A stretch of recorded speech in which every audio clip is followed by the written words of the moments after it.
Alors, deuxième vidéo autour des statistiques. Pour être honnête, j'ai pas fait les calculs à la main pour calculer la variance. C'est beaucoup trop long quand on sait qu'il y a une méthode calculatrice qui nous permet de retrouver ces résultats. Sauf que la méthode va utiliser un peu comme des méthodes tableurs. On va en fait travailler sur les listes. Donc on retourne en statistiques. Donc on a édité des listes, on y retourne. Entrée.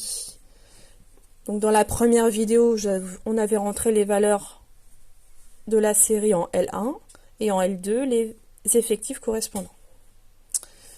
Dans le calcul de la variance, on voit apparaître les écarts entre les valeurs et la moyenne. Donc on va se mettre sur L3 et en L3, on va calculer tous ces écarts. Or, les valeurs sont dans L1 et à ces valeurs de L1, il faut toujours enlever la moyenne 1678. Donc ici, une fois qu'on est sur L3, on tape ce qu'on veut, c'est-à-dire les valeurs qui sont L1, donc on tape L1, moins, vous voyez qu'ici, en dessous des tableaux s'affiche votre calcul, moins 1678. J'appuie sur Entrée, et automatiquement, on me calcule 6 écarts. Alors, je peux vérifier s'il n'y a pas d'erreur. L'écart entre 1100 et 1678, c'est bien moins 578, c'est bon. Et après, j'ai les autres écarts qui me semblent complètement cohérents.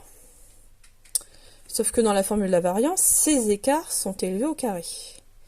Donc je vais chercher avec ma flèche une quatrième liste. Je sélectionne le nom de la liste L4. Et dans cette quatrième liste, je veux calculer les carrés des écarts. Et mes écarts sont dans L3. Donc je vais prendre L3, donc seconde 3, et j'élève tout carré. Chapeau 2. Entrée. Et j'ai tous mes écarts au carré. Une fois que j'ai mes écarts au carré, je les écris pas sur une copie, c'est beaucoup trop long. Sur la copie, il faut juste faire apparaître la formule appliquée aux données. Ces écarts, on leur donne de l'importance avec les coefficients. On les pondère. Et on calcule ensuite la moyenne pondérée du coup des carrés des écarts. Et je vais refaire exactement mes méthodes statistiques. Sauf que au lieu de travailler sur la première série des salaires, je vais travailler sur les valeurs qui sont contenues en L4. Donc j'appuie sur la touche statistique. Je fais des calculs à une variable.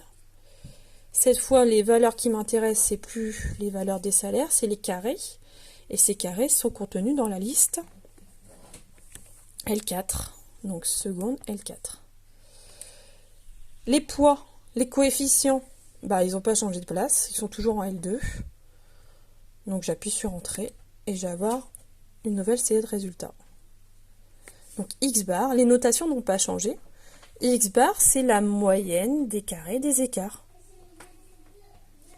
Donc c'est exactement le résultat de ma variance. Voilà. Donc j'ai directement le résultat. Et ensuite, une fois que j'ai ma variance, je tape à la main sur ma calculatrice racine carrée de 2030, je ne sais plus parler, pardon, 234 516. Et je retrouve là l'écart type. Voilà. Fin de la vidéo. Bonne journée à vous, bonne continuation. N'hésitez pas à me poser des questions s'il y a des choses pas claires. Je reviendrai vers vous soit par écrit, par une discussion pronote, soit à travers une vidéo.